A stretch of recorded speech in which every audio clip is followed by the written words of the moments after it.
Welcome to Awakening Together channel here on YouTube. If you'd like more information about our community based on non-dual teachings, visit our website awakening-together.org. This video is a Satsang that we had June 2022 with Shawn Nevins. You can find out more about Shawn Nevins on his website, spiritualteachers.org. We hope you enjoy the Satsang. And welcome, Shawn. Shawn Nevins is here with us for our June Satsang, and my name is Reverend Sina Fernandez. I will be asking you a whole bunch of questions today. So we're going to be spending roughly an hour and a half together. So thank you for showing up. Thank you for being with us and sharing your time, your wisdom, your heart with us. We really appreciate you. So for those who may not know Shawn yet, I do want to do a little introduction, and then I'll pass the mic on over to you, Shawn, and you can say whatever introductions you feel on your heart to share. So a little bit of background information so you can get to know Shawn. Shawn Nevins is an author, advocate, filmmaker, and friend based in California, joining us tonight as our Satsang guest. Shawn began his spiritual path in college with the Self Knowledge Symposium, which led to Richard Rose, an enlightened teacher in rural West Virginia.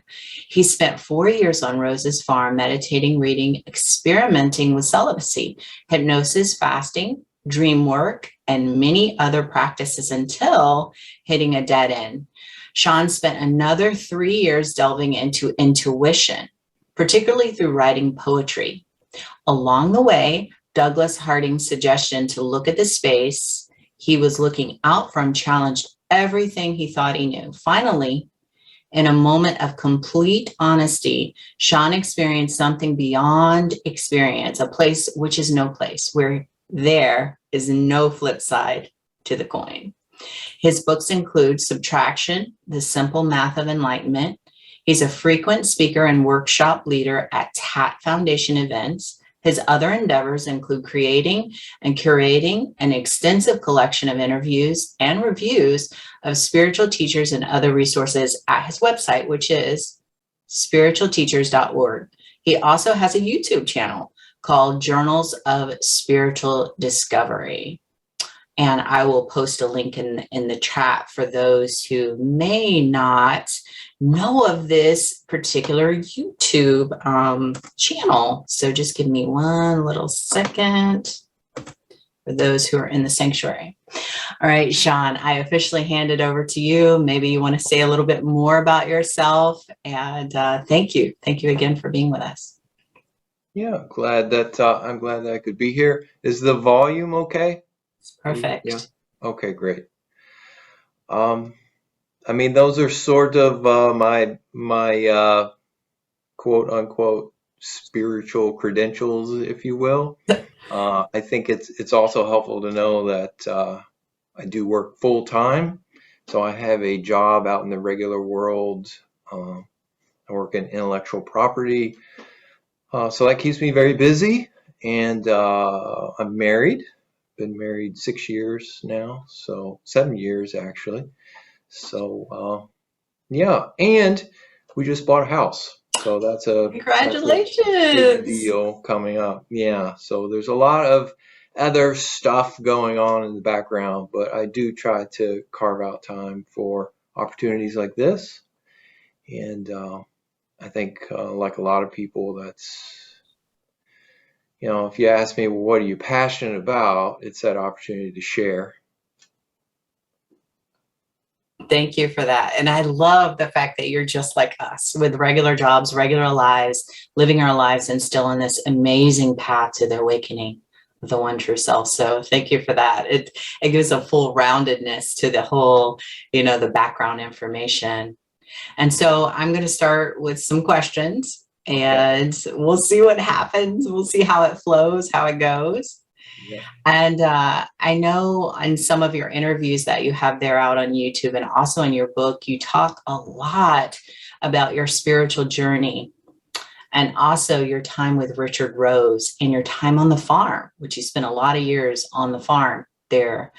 And so I just want to pick your brain a little bit about what it was like for you specifically when Richard Rose started getting Alzheimer's. I actually heard you in an interview mention that it was difficult for you witnessing Richard Rose losing his memory and how he would tell the way he would tell his awakening experience would change.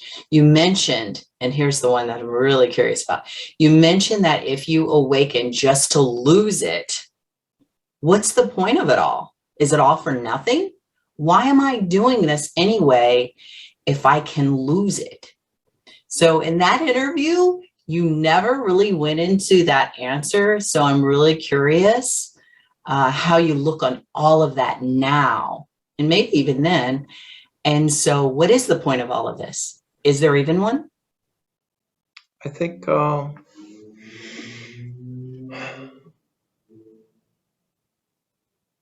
that really,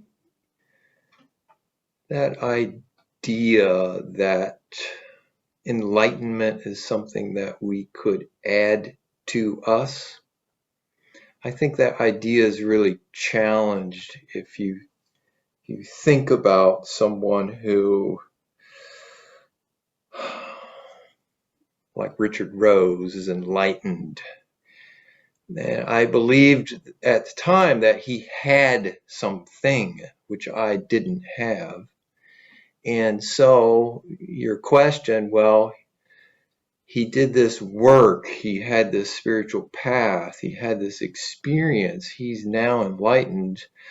And then the man literally no longer remembers, or the details of the description of what it is to be enlightened change.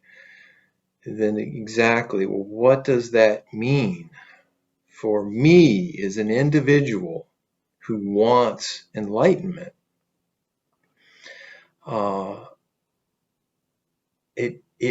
It's just such a direct confrontation, questioning of the idea of the self and the permanence of the self. And a seeker, and I will just speak about me,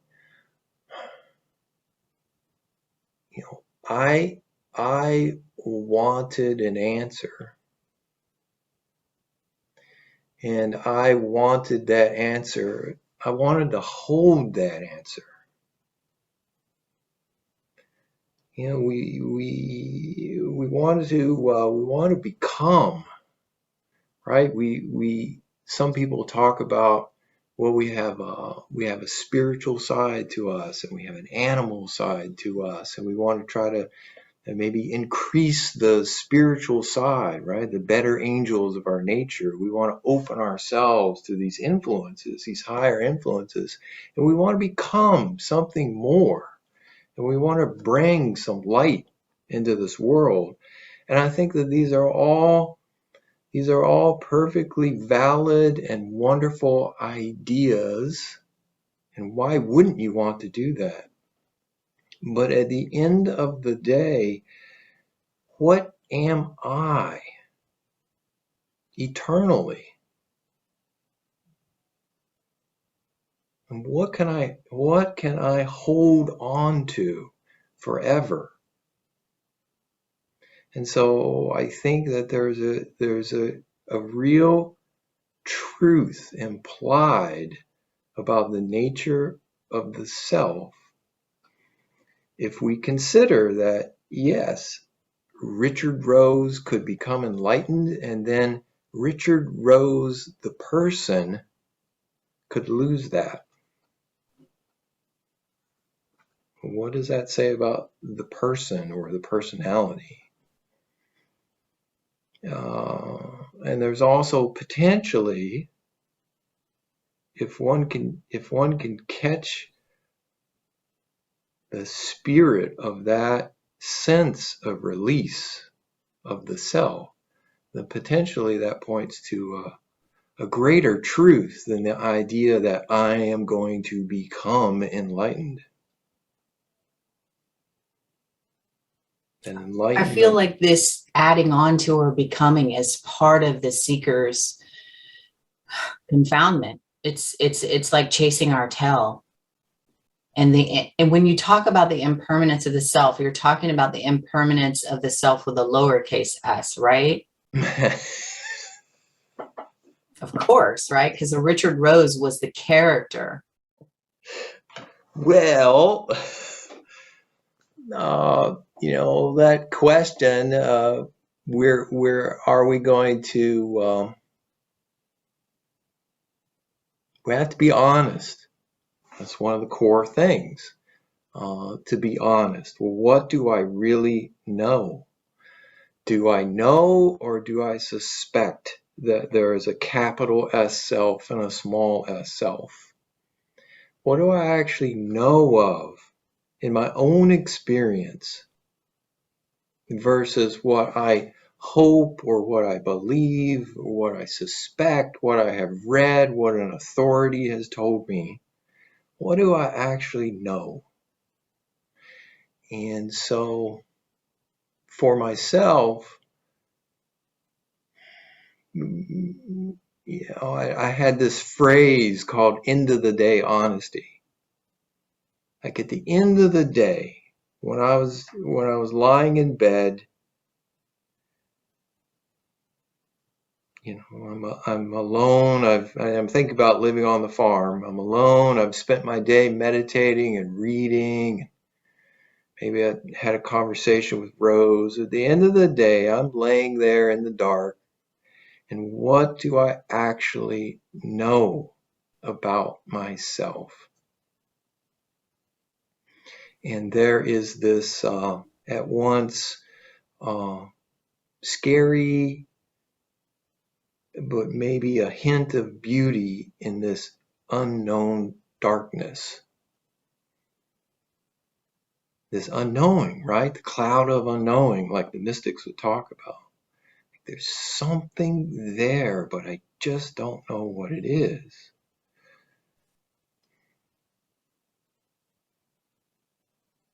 So I dodged your question of small s and capital S self. Well, thank you. I love that. So I notice that you talk about the darkness, and I know a lot of the spiritual teachings that we're involved with here mention about the light. So I know sometimes when the light can be so blinding and all-consuming, it almost can be like darkness. So what would you say to these seeming opposing dual natures spoken here, but yet maybe they're not? So maybe they're the same. Because you mentioned that maybe that's the void. The darkness is the void that's pointed to. I could be wrong, please. Yeah, no,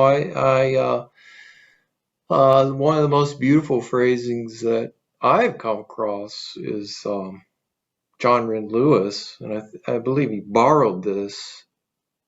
He would speak of the dazzling dark, and I think that really communicates. There's a darkness of despair, which I'm very familiar with, and I don't know anything, and what am I doing? And I'm clueless. There's that darkness, and a darkness of when I look within, and I can't find anything to hold on to. It feels like everything is sand, and what is real, what is permanent, everything seems transient. There's that darkness, but then there is also, I think, as you're alluding to, there is this this light which may appear as darkness because it's shrouded in a projection of myself or a projection of fear, but yet it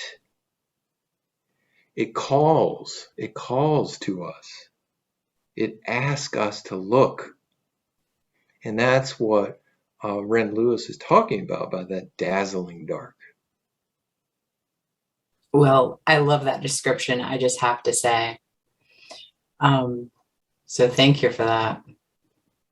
So Do you still have ups and downs on this spiritual journey? If so, how do you navigate those?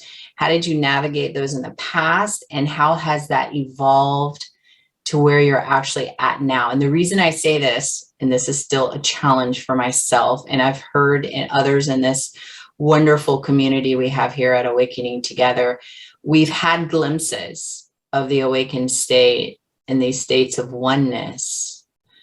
But for some of us, it doesn't seem to last. Did you have this experience as well? If so, in your journey, have you come to discover the changeless state? And are you able to stay there? Is that even a possibility? Yeah, these are great questions, and I don't know the model that your group operates under. There's so many different models, and I think about the Buddhist model, especially. If you were to go to any Buddhist and try to claim that you were enlightened, they would just scoff at you, because someone who is enlightened needs to have a long list of certain qualities about the way that they appear and they act and they talk and react and so forth. And well, you never find anyone like that. So therefore, enlightenment in the Buddhist context seems to be something that's always out in the future, some future incarnation. I find enlightenment is something much more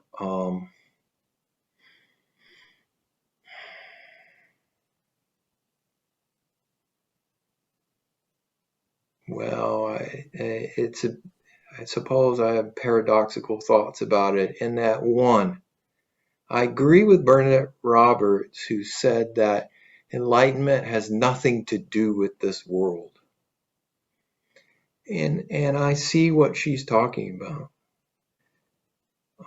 because some would say that, well, if you look at the back of the book answer of what is enlightenment, it's pointing to this world is somehow not real. And all of our actions and reactions within it are in some way unreal or less real than some other state. But at the same time, and this is the part that we feel, and this is our thread.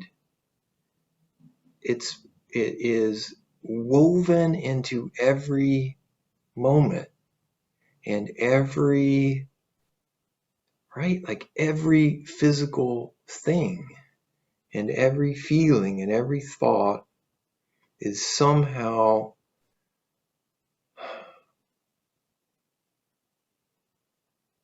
resting upon a part of the real, and therefore it is also real. So anger and upset and quietude, peacefulness and bliss, these things are all just as valid and real as one another, and as unreal as one another. So to say, I got upset the other day, that's somehow not enlightened. I mean, think about that for a second, right? That's not enlightened. But if I had managed to maintain my equanimity, that is enlightened. I mean, what are we saying? What are we positing when we want to sort everything in that way? Like, this is good and this is bad. This is real and this is unreal. And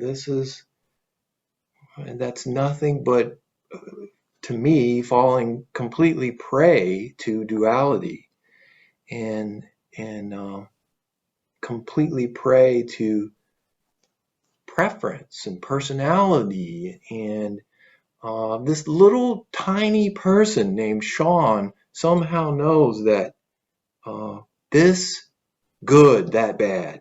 I mean, come on, right?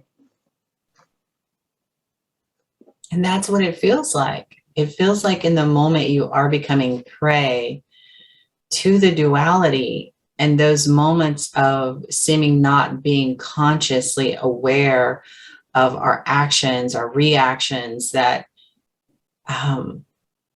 like personally, I struggle a lot with family relationships. And every single one of I'm laughing, but it's painful. Every single one of them is strained in some way. And so there's certain words that have come out of this mouth that I don't think they were so helpful or conscious, and so there was definitely that moment, or maybe way more than a few moments, of falling prey to duality. And so what to do with that? How to be with one's self, one's friends, one's family, in a way that supports this whole awakening process.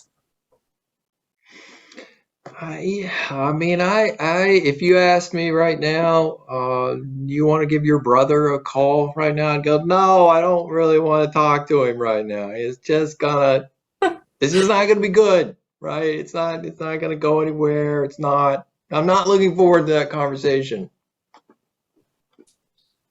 So, what's really needed for that, to me, there's so many wonderful resources out there that work within that realm. Like I'm not reading it at the moment, but it's on my bedside table. Marshall Rosenberg's work, Nonviolent Communication, and that stuff is golden for what you're talking about. But the idea that enlightenment is somehow going to, like a symptom of enlightenment is that I can talk to my brother without getting upset. You just, no. Really? Yeah. Wow, you're helping me so much right now. I think I was under that delusion then. Like, Yeah. it's almost, part of me wonders if enlightenment is the cure-all for these ways of interacting or acting in the world. Like once the enlightenment comes, there would be the grace, there would be that ease, there would be that sense of well-being that informs my actions, informs my reactions, informs my words, my movements in such a way that, well, I'm just flowing. I'm just grace itself. I'm the living embodiment. Right. And here's the thing. You are grace itself in every beautiful and ugly moment. Wow. And if you could accept that in your worst moment that you were, and I lose the word for, like, in our worst moment, we're clenched, right? Right. And we're like, no, no, no, no, in our worst moment. And if in that moment we could be a yes, then maybe we would have accepted something about ourself. And I'm not the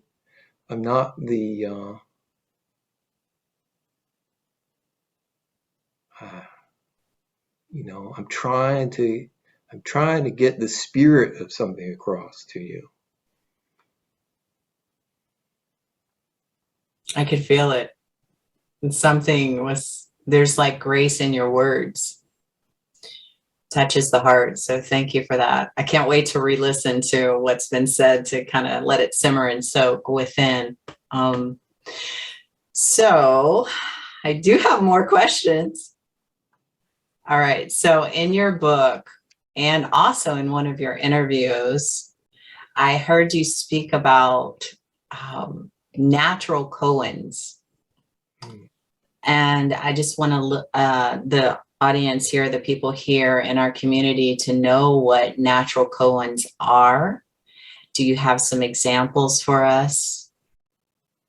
Do you actually still work with a natural koan even now? And so we'll stop there because that's like a group of questions for you. Multi-part, right? If we were at trial, there would be an objection right now. You can't.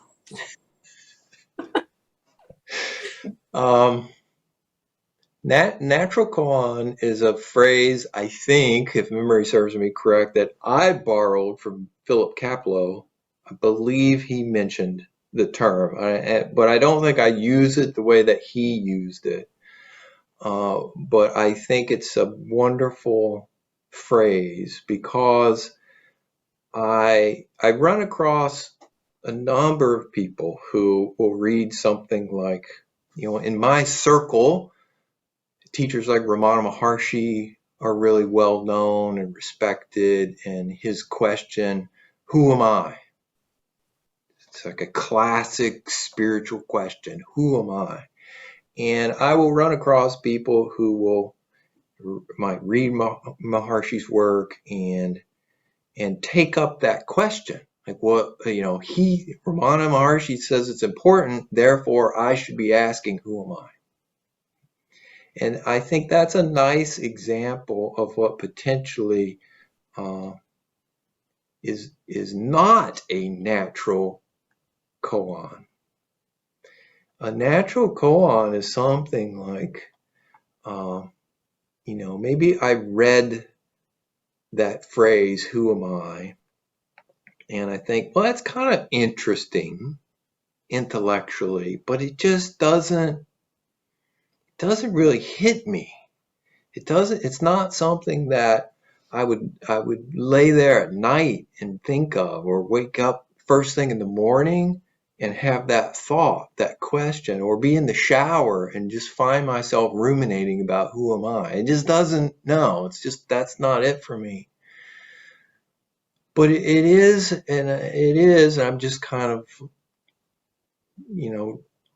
imagining how a person would walk their way into a natural koan. It is kind of intriguing, and it kind of reminds me of, like, one thing I always wondered about was where am I? That's something that really, like, where am I right now? Like, where in space am I?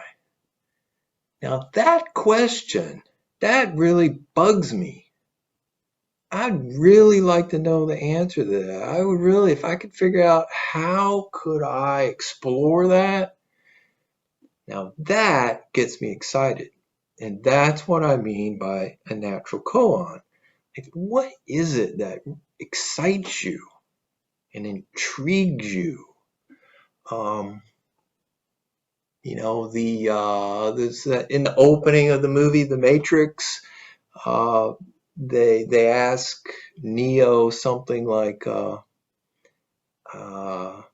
there's this itch that you can't scratch, something that you've been wondering about your whole life, and that's the natural koan.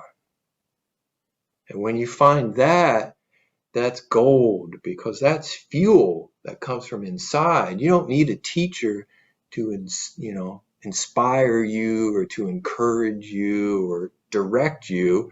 Like, you want to know.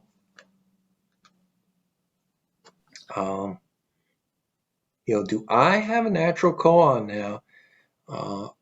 One of the things that I have found about awakening / enlightenment, whatever you want to call, is that it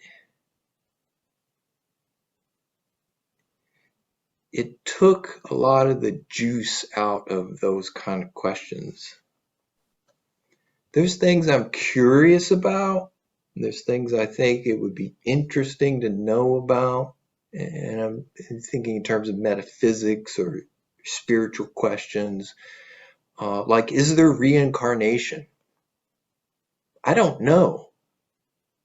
That's an interesting question to me, but the need to find the answer, it's like that need was pulled out from under me.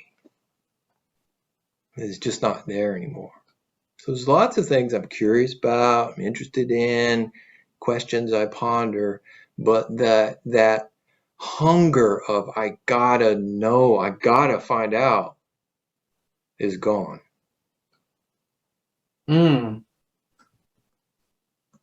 Wow.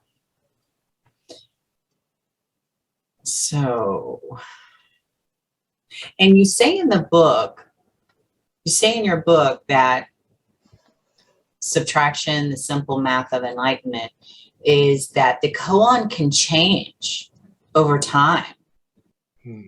So I just wanted to make mention of that for those who, maybe you're not aware that gives you that juice, that kick, that gold, all those wonderful adjectives you were using that really fuel the journey. It can evolve over time or maybe shift and change.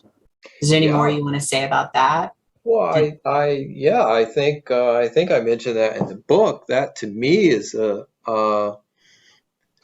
that's a sign that, I'm making some progress here. There's kind of a refinement of that question. Love that refinement.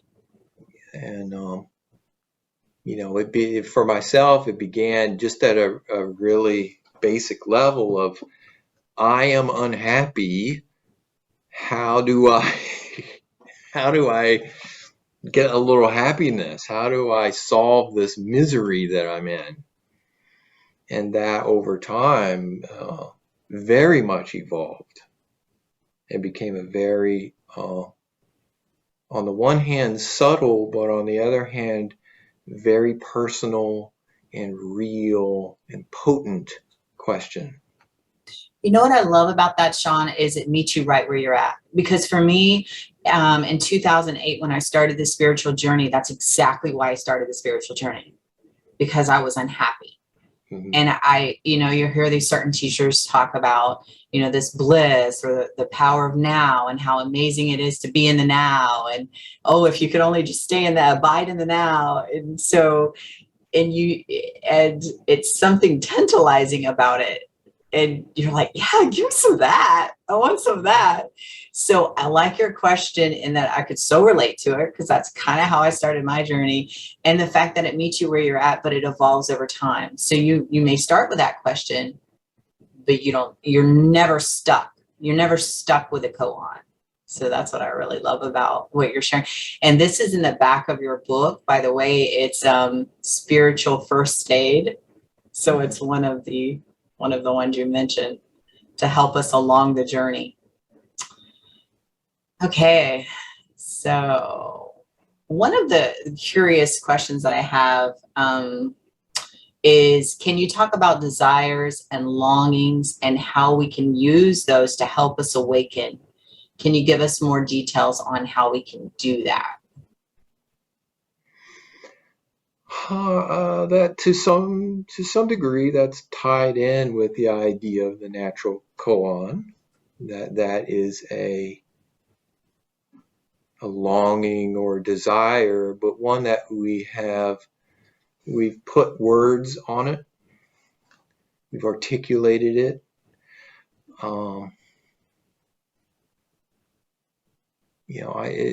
It's tough for me to talk about things like longing without thinking of prayer, because to me prayer is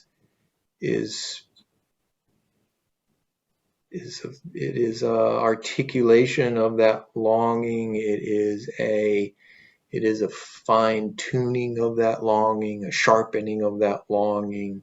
It's like a broadcast to the universe. Like, this is what I am hungry for. Please, can someone help? Something help. Wow, I've never heard prayer put that way. And I love how you tied it together with a koan. So the koan is a sort of type of prayer. Oh, yeah. I mean, absolutely. I'm sure that Richard Rose said this, that trying to think of his phrasing, that your life becomes a prayer. And that really captures, again, I keep talking about spirit because so much of this work is a marshaling of the totality of our being towards that longing. Because we're oftentimes so divided and pulled in so many ways. And if we could, and it doesn't have to be for days or weeks or months or something, but if we could, in a moment, bring all of ourselves to bear upon what it is that we truly want to know, the door might open.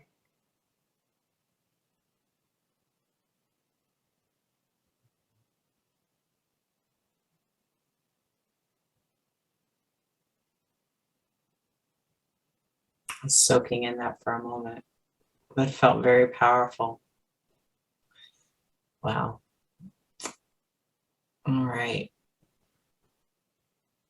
So I notice in your book, you do talk about a lot of excursions to the farm and living on the farm in 30 days, and retreats by yourself, alone in the woods. But what do you recommend for those of us who cannot get away to a farm or go away to retreats, but instead have busy lives that need tending right where we are? But still, we want to wake up right where we are, using what life is giving to us right now. So what would you just say to someone like that? Yeah, that's another great question. My book is clearly written from a much younger person's perspective, because I had the freedom and the ability to take that time. Now, it didn't come without cost, right? I walked away from a lot of possibilities of what I could have done with my life in order to carve out that time. But to your question of, well, hey, this is where I find myself. I work 40 or 50 hours a week, and I've got kids and pets and mortgages, and I've got all of this. Well, what am I going to do? And I think that really, in retrospect, Richard Rose used to talk about, I'm trying to age a few young people. He was trying to get us to go through what I see as the process of life, I think, is one of building and then stripping away. And that we build and we build and we build, we all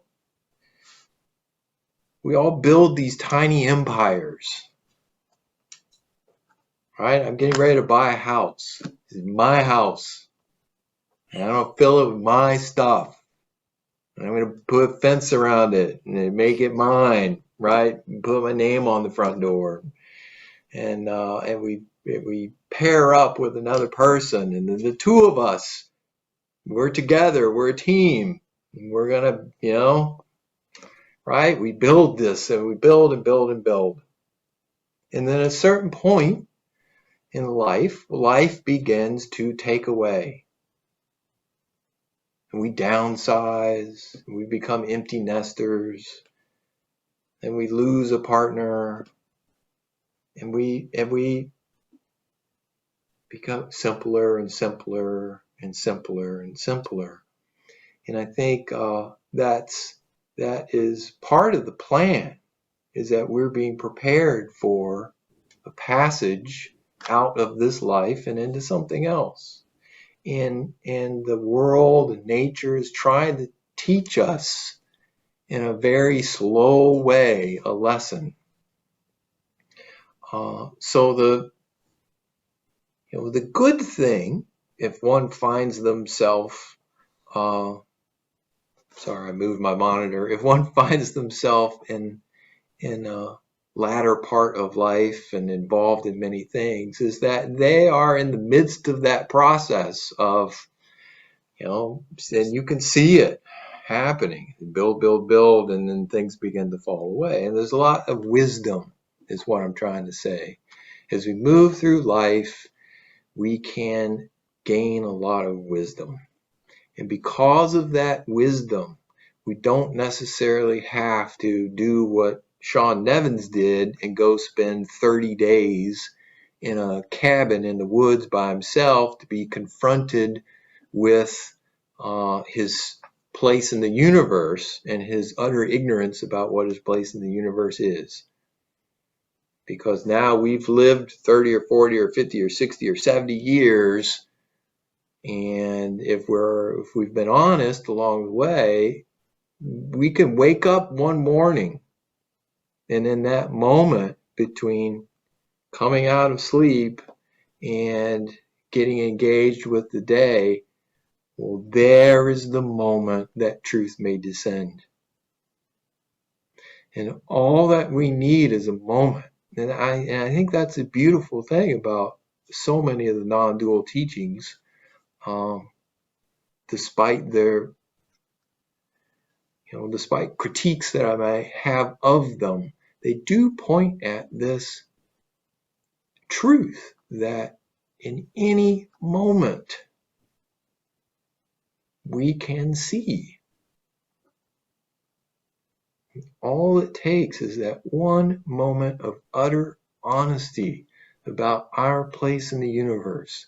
And that can happen to anyone at any moment, in any place, in any situation, as all of recorded history has taught us about all these different beings and their enlightenment experiences and when and where and why they happened. And they're all over the map, right? There's no rule book that says, oh, you have to do this and that, and you have to spend X number of years and meditate every day. No. So what's my, after all that, well, what is my point? What is my advice? My advice would be to just give yourself those moments. Find those moments. Find those moments and find the situations that are holy for you. Mm. What I hear you saying is this moment is the retreat. Well, yeah, it's a good way to put it. Yeah. And it can happen any moment. And how about now? Like even this moment or this one. So that's beautiful. Thank you for that.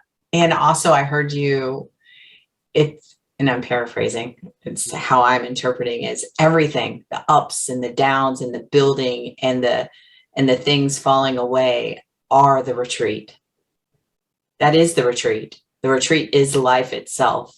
And every moment is the teacher. Oh, yeah.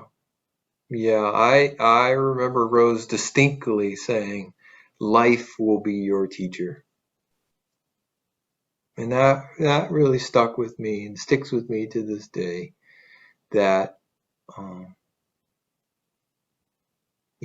that I could do, all that we can do for one another is be of help.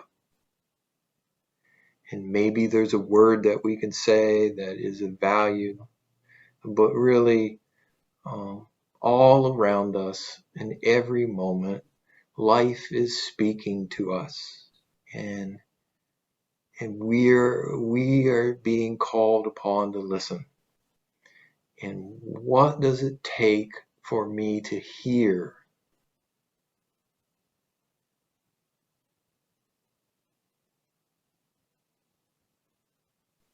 I've heard you mention the word ladder a couple times, and it reminds me of what you wrote in your book and Rose taught about the ladder. Forget the exact words, but it's where, well, you're on a certain part of the ladder, a rung, and maybe your fellow person in your life, they're maybe a little more evolved than you are on the spiritual path, and maybe someone's a rung lower. So would you speak to that? Because I feel like our founder, her name is Regina Dawn Akers. You may have seen her in the program before. She speaks to that. And I feel like it's profoundly helpful for this particular community because of how our whole thing is awakening together. And so this that I read about in your book, I think it would be helpful for this community. Do you know what I'm talking about? The ladder? Oh yeah. The ladder. Rose had what he called the law of the ladder. The law of the ladder. That's what it was. And his idea is just as you expressed, that in any endeavor, there are those who are a little further along.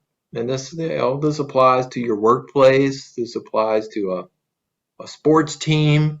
There are going to be people who are a little more advanced, talented, or whatever the word you want to use. For them to really excel, they need two things. One, they need people who are less advanced than they are, that they are helping. So we all have to teach, find those opportunities to teach. And then they also need someone who is above them, more advanced than they are, that they can learn from and they can be pulled. And he had this image of here I am on my rung, and I am reaching down with one hand, and I'm reaching up with the other hand. And we are all moving together up this ladder. It's a beautiful image, compelling image. I do love that image. And it speaks to, I think, what's powerful about this community. Mm-hmm. So thank you for that. All right. So in the back of your book, we mentioned this a little bit earlier when we were talking about the spiritual first aid. But in the back of your book, Subtraction, the Simple Math of Enlightenment, you discuss some spiritual first aid. Can you talk about a little bit about each of the 12 recommendations, or just the highlights of what, and you already mentioned one, you talked about honesty, and you mentioned this way more than once. So I know that's your number one. Are there any others that really just you would highly recommend for those on the spiritual path? Let me look in the back of the book. Because frankly, I don't keep those on the top of my mind. So if you asked me to name them, I wouldn't even be able to name them in the moment. So practice honesty, remember your natural koan, focus your energy.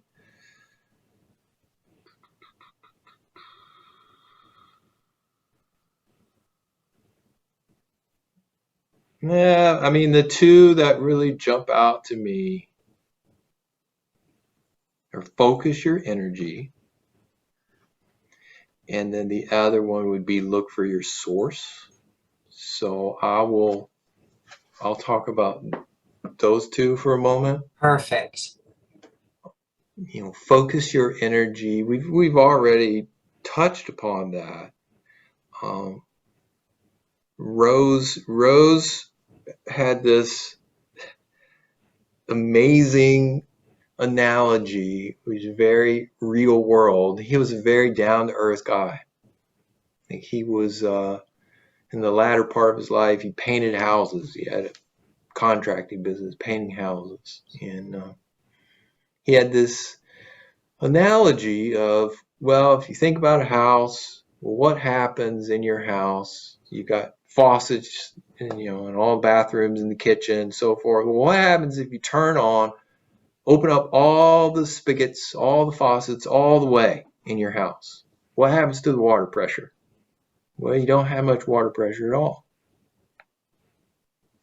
And that's what he was talking about with focus your energy. He said that every person is essentially a house with all the spigots wide open. That's what we're doing with our life energy. It's just all over the place, and it's pouring out of us in many different directions.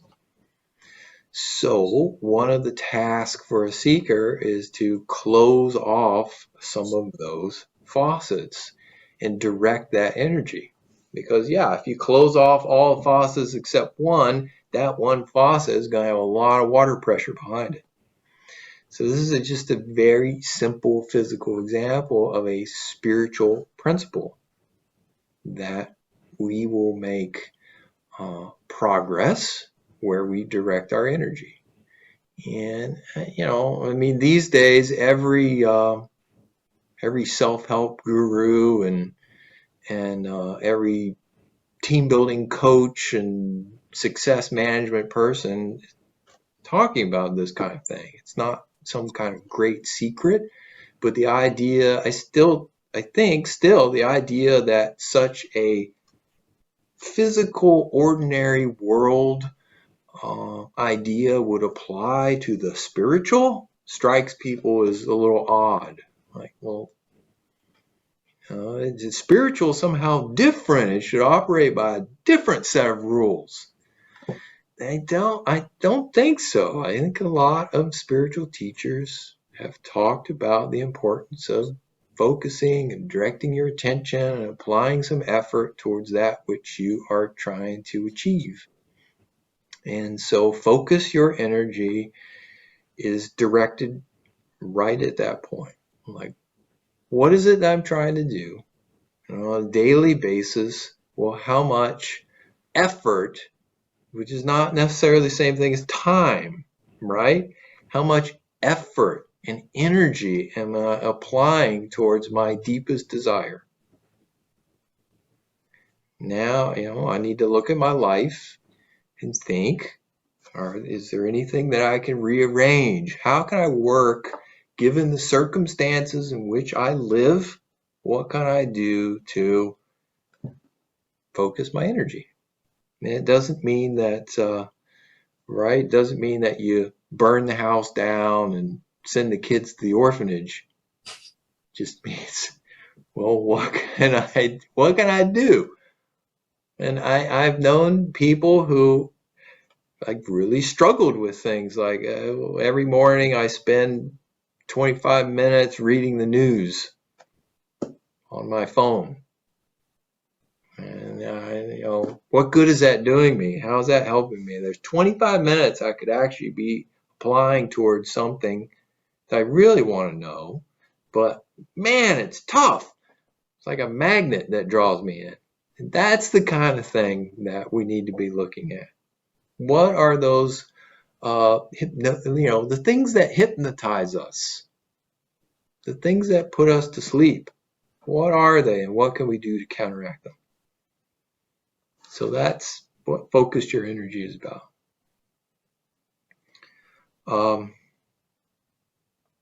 What was the other one that I said I was going to talk about?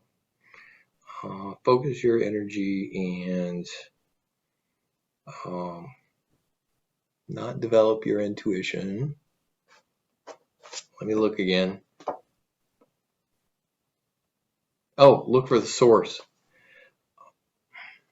I hesitated to even put this in the book because this is, on the one hand, it's something in a way, I think it was particular to me, but I bring it up and maybe I'll harp on it. I just, if you wanted to go directly at the truth, capital T truth, you would ask something along the lines of, where do I come from? What is my source? From where does this moment emanate? There's so many ways to ask the question. The next word that comes out of my mouth, where did it come from? And these are all ways of asking, what is the source? And this is why I find poetry and all of the creative endeavors so, it's like they're packed with the potential to reveal that source, because where does the next note on the instrument come from? Like if you begin to look inside yourself to discover where experience emanates from, then you are doing what Rose called retroversing the projected ray. You are trying to look back to the source. You're trying to, Plato's cave analogy, like we're all looking at the shadows on the wall and we aren't turning around to look back at the fire, which is the light that's causing the shadow. So how do we look towards that light? And that's what I'm talking about by looking for your source. And that ultimately, there was one particular retreat, we connected for a moment on that, the initial thing of, I'm just miserable. I want some relief from this misery. This is how my spiritual path began. Relief from misery, please. Well, there was one particular retreat that I was on, a solitary retreat, where it suddenly came to me that I want to know where thought comes from. This thing that I believed, that I controlled, I directed, when I really started to look at it, I realized that I have no idea what the next thing out of my mouth is going to be, and how is that possible, and what does that mean about me? Where does thought come from? I'm going to figure that out. I love that. I've pondered that. And what I get is nowhere and now here, which is funny because those words are very similar. It's just there's a little bit of space between the word now and the word here. But if you smush it together, it's nowhere. It's like out of nowhere. So that's what I am, the nowhereness, the nothingness, yet I'm here-ness and now-ness. So you spoke of poetry. I heard you mention the word poetry. And I know that's one of the ways that you were able to open your heart, but also develop your intuition. There are those here in this community that is one of their highest endeavors. One of our core values is being able to hear the Holy Spirit, what we call spirit, within our inner teacher. And it's also called inner wisdom. And some of us in the community are having a bit of difficulty, first of all, hearing it or following it or trusting it. So I would like to pick your brain or have you share with us what that was like for you, developing the intuition, how poetry fit into all of that. And maybe if you've got your book, read one of your favorite poems. Sure. I was definitely not an intuitive person. I was definitely, I was in college. I just took chemistry and biology classes, and I was an agriculture major, and I just wanted to, don't bother me with all these electives. I just want to take my science classes and get my degree and then go to graduate school and then become a professor. All right, that was just single pointed. That's what I want to do. So I had, very little articulated interest in poetry and the arts of any sort. And when I met Rose, I was certainly more inclined towards, well, I'm going to figure this out. Like, this is a problem. I'm going to figure it out. I'm going to read all these books, and I'm going to deduce the answer from reading these books. Well, as I'm sure everybody here knows, that's not how it's going to happen. But I was very stubborn in that. And it was, but the good thing about Rose was that his presence spoke to my intuition, because his presence was could be so profound and deep that a part of me responded to that. And I knew that I wasn't going to be able to figure this out. And he would talk now and then about how we had to meet him halfway. And that was helpful, because he was trying to point at, we needed to develop our sensitivity, our ability to hear, like you were talking about. How do I hear this inner wisdom? And he was really more like a, at the time I thought, oh, he's transmitting something to us. And that's a transmission is kind of a can of worms, but he was ringing a bell, and within us there was a resonance to that bell. For some it was very quiet, and for others it was louder, but I could hear it, and I knew I needed to change. And I fortunately, talking about ladder work, I had friends who were more intuitive than me, and they would literally give me lists of things that I could try. And I think it's in the book. One of my friends said, you need to hug an animal. And we lived on a farm, and there were goats, and there were baby goats in the wintertime.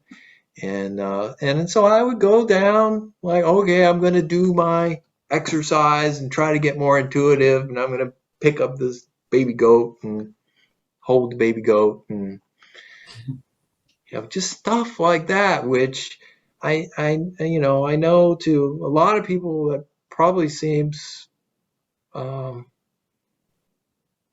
of ridiculous or simple, but I needed that. Because I was so far away from that part of myself that I needed that. And I went, another friend of mine, we went sledding one winter there was a big hill on the farm, and we just went sledding down this hill. And, something so simple like that, I was just this tight, wound up ball of meditate, intense, gotta answer these questions. And the flip side of that, the release of just careening down this hill, that was of value to me. So there were a lot of little things like that friends helped me with, that began to slowly awaken some ability to hear something other than my own thoughts. And so I started just very basically with little exercises like that, and then spending a little time outdoors, like sitting next to a tree. And I would literally ask myself, well, what do I feel? And I don't feel anything. Do it again another day. What do I feel? And if you look and ask and are patient, you will begin to notice things. And these are other ways of knowing. And I suspect that given your school and your practices, that you're all probably further along than I was in terms of connecting with the intuition. But I'm just giving you a flavor for how I began. And that eventually became this practice of going outdoors with a pen and a piece of paper, a notebook, and sitting and listening. And a feeling would come, and that would become a word. Now, if you want to talk about magic, right? How in the heck does that process work, right? You're literally looking at the source of creation. Feeling arises from somewhere in the universe. It's heard, and it becomes a word that then lands on a piece of paper. And that was a very valuable process for me to do. And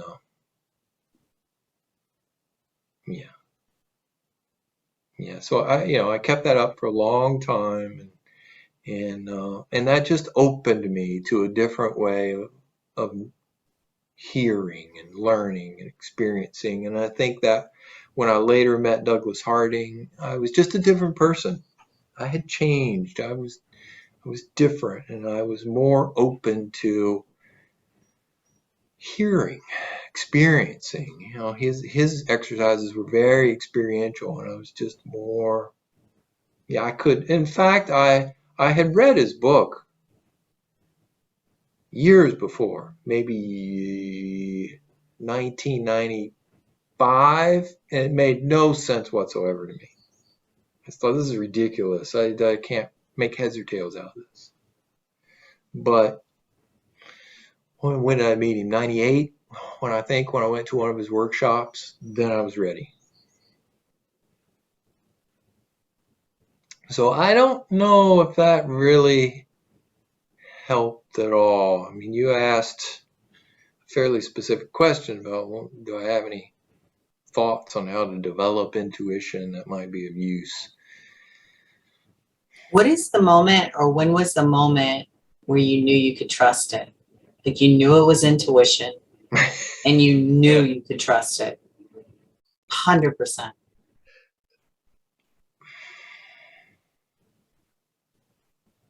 It wasn't, that process was never a trust. It was just a do. Sit and do. And it was unfiltered, in that I would just write down whatever came in response. And then later I would go back and actually turn those fragments into a poem, like put a little framework on it. But the fragments were just translations, really. They were translations. So trust, I mean, I still, if you ask me right now, well, should you make dinner tonight or should you order out? So I don't know, do I have any intuition about that? I do. I don't know, maybe that's just my stomach talking and I'm kind of tired. I don't. But there are times, I mean, there are times something comes to you and you just know.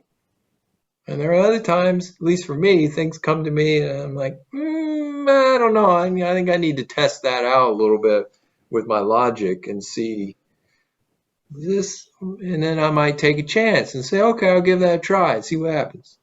I don't have perfected intuition. So when you know that you know that you know, is that like a heart gut thing? And it's like you just feel like this on sensation? Is it like a visceral? It is, it's just like, It does. It's like, I mean, you're pointing to it, right? It's like the whole body is behind. You're 100%. And it's primarily when, right, I think it's strongest when I'm talking to people. Like something will come to me, and it has to be said.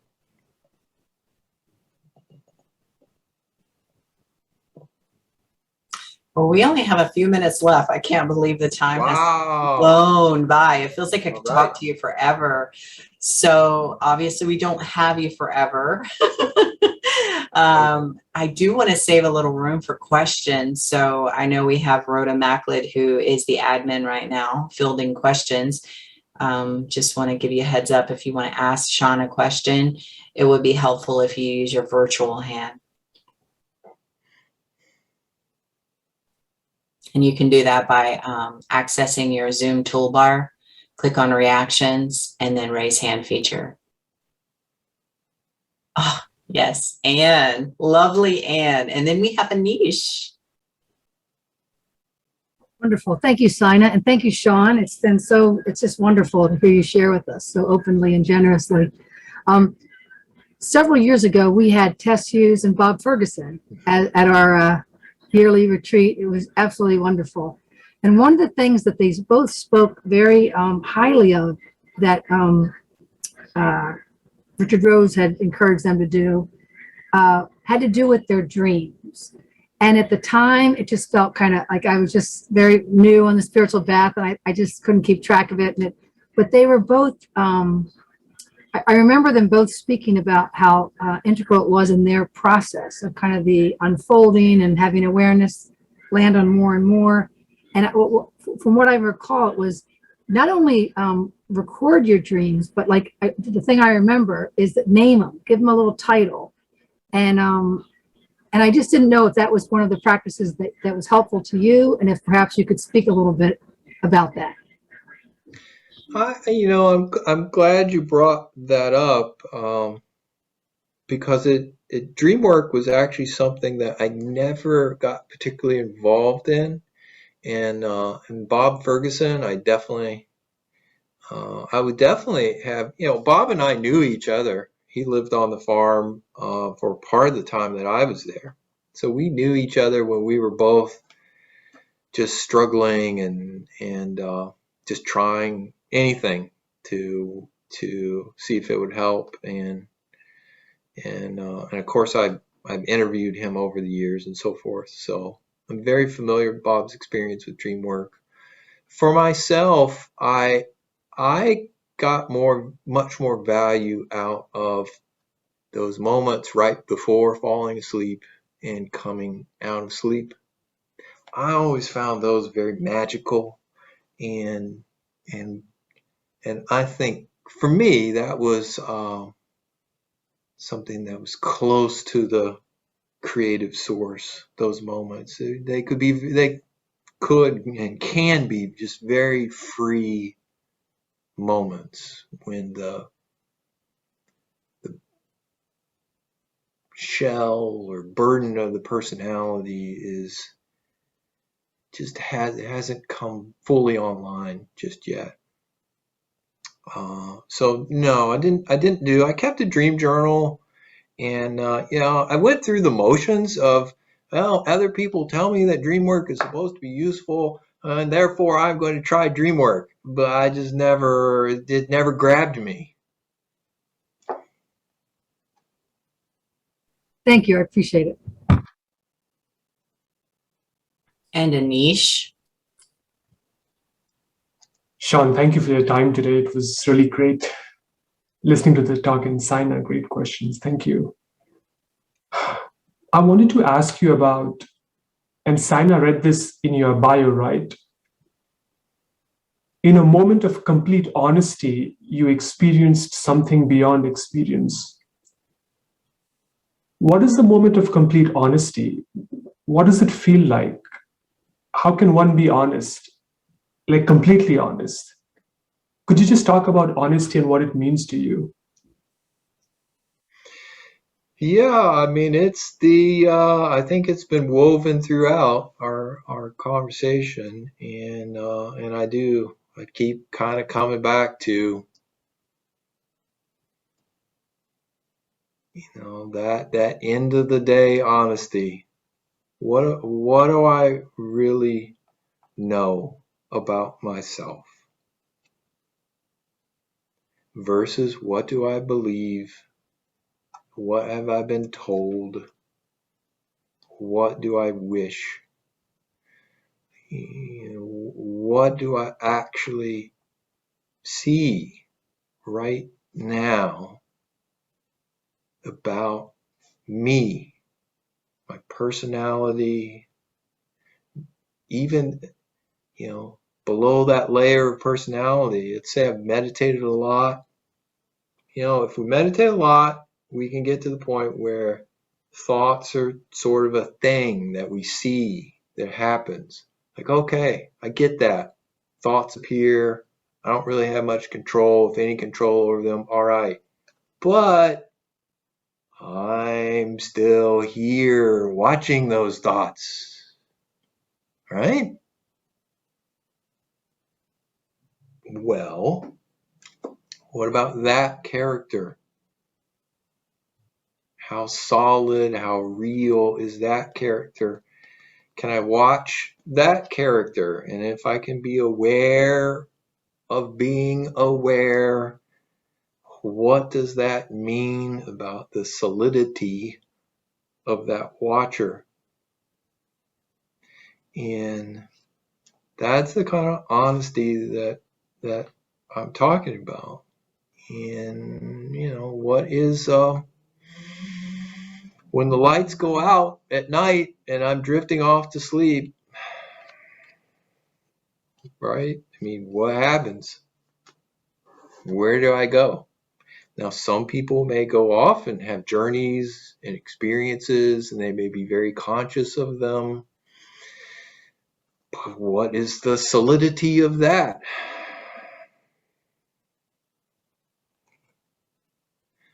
That's the rising and falling, the transience. Most of the poetry that I write carries that echo of the transience of all things. And if we could be completely honest about the transience of ourself, whatever we believe it to be,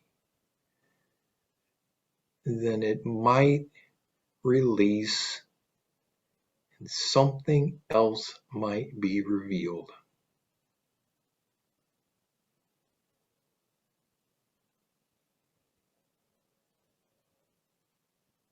It feels like if I am really honest, right, I really don't know anything at all because everything is in question.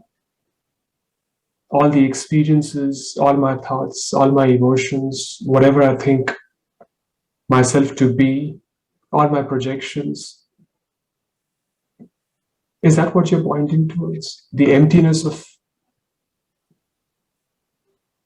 I mean, that's a part of it. But one does have to watch out about being caught in that kind of futility that can kind of catch me in, oh, well, there's just nothing I can do. I might as well just sit here on the couch because I got no clue about anything. It's just all pointless. This can't be solved. And you can feel the difference in the energy of that versus an inquiry, which is pushing, okay, that is not real. That is not real. It's like a hunter, but the hunter is turning from that which is obviously not the answer. And that's to me, the beauty of what Rose advocated, of backing away from untruth. Because the truth isn't conceivable. It's not something that the mind will go, oh yeah, I got it now. It's not the way that it works. It's something that the mind gives up, lets go, and then it's revealed.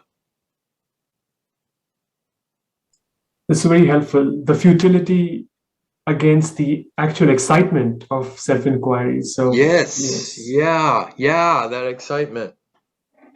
That's very helpful. Saina did mention that you were going to read us a poem, so maybe although I have a lot of questions for you, but if you're going to read us a poem, Although we have 7 minutes left and Lena has her hand up, so I do want to make sure that Lena is able to have her question answered. Thank you. Thank you, Shana. Thank you, Sean. It was wonderful, like everything what you were saying. I had one question, but right now I really want to have time to ask 2 questions. I'll be short. First, how I understood you are a big expert on go to sleep.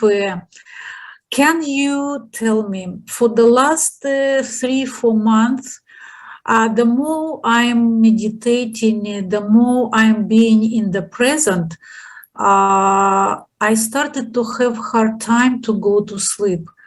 Like some energy excites me, and I should have a more present moment, and I thought I will go better to sleep.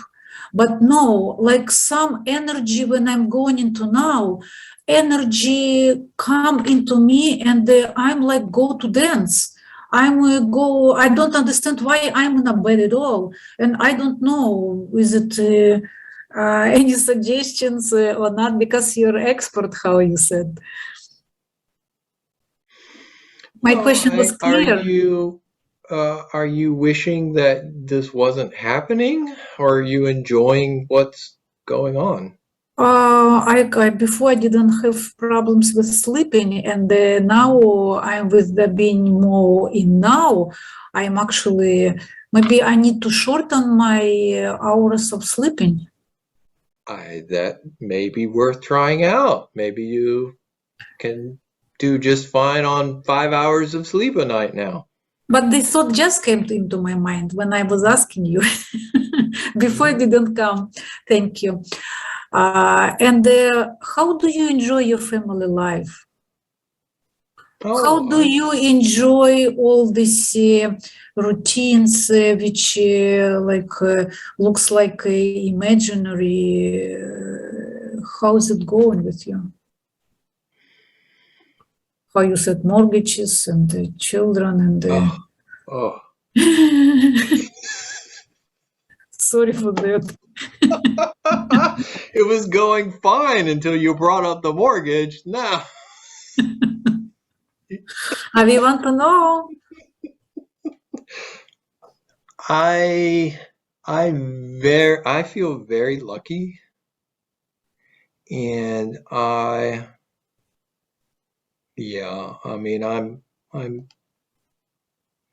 just feel very lucky and very thankful.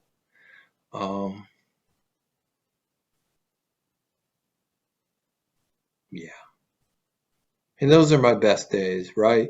When I stop for a moment and I just recognize the miracle all around. And in general, family and pets and the little things that come up with work, those things are a part of that miracle. Okay. Which is not to say that somehow I don't get aggravated now and then, and I don't get stressed because I have to find an insurance policy for this house and those sorts of things, right? And that stuff comes up, gotta deal with it. And Yeah, we had to take one of our cats to the emergency room a couple of weeks ago. That was traumatic, and they told us that she had a tumor and she was going to die. And oh my God, it was terrible. I was crying, and then they said, "Oh, we were wrong. It's not a tumor after all." So I went through the whole roller coaster. Okay, Just, thank you. yeah, I hope it. I don't want to. I think it's good to get over this idea that enlightenment is proof against life. Yeah. Thank you.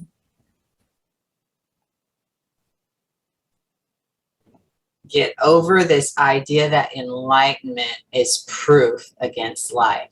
So what I hear you saying is that life is going to still be life. There's going to be ups and downs, and like you said, cat traumas, mortgages, bills to pay, things coming in our life. And obviously feeling the whole gamut of emotions that come along with it, with a heart that's open and ready to receive life. And you all have Paul Hederman come. Yes, we do, every Tuesday. Right? Traveling lighter. His phrase, traveling lighter, is spot on. He doesn't say traveling perfectly or traveling without trauma. He says traveling lighter. There you go. That's perfect. What a beautiful note to leave us on, because for a lot of us, I know that speaks big time to us, especially since we love Paul Hederman. He comes here. I know you did a documentary, so I'm plugging that in there. Your poetry and motion films that you have. I didn't get a chance to ask you the questions about them, but I loved your documentary on the remarkable women. And I don't know if our community knows it or not, but if they subscribe to your email list, closer than close, at least it was for me, you get to see it for free. So there's that. Again, Shawn Nevins' website is spiritualteachers.com or hold on. .org. Yeah. So definitely want to check that out. And he has a YouTube channel too. Journals of Spiritual Discovery. And I feel like there's a lot of helpful information just right there with us. And they're not very long. So if you're short on time, there is like a transmission in them. And I felt that. And I felt that tonight. So thank you, Shawn. Thank you for being with us. We are at the top of the hour. Are there any last words, maybe different happenings, or I don't know if you want to tell them about TAT or where to find you or other places not already mentioned? Yeah, I mean, you did a great job with all the links and resources and so forth. So if you want to find me, I'm out there. If you want to talk, I'm happy to talk. I don't make a living off of this kind of stuff, so you can just email me and we can just chat or talk on the phone or whatever. It doesn't cost anything. Now, I do really, really want to thank you for the questions.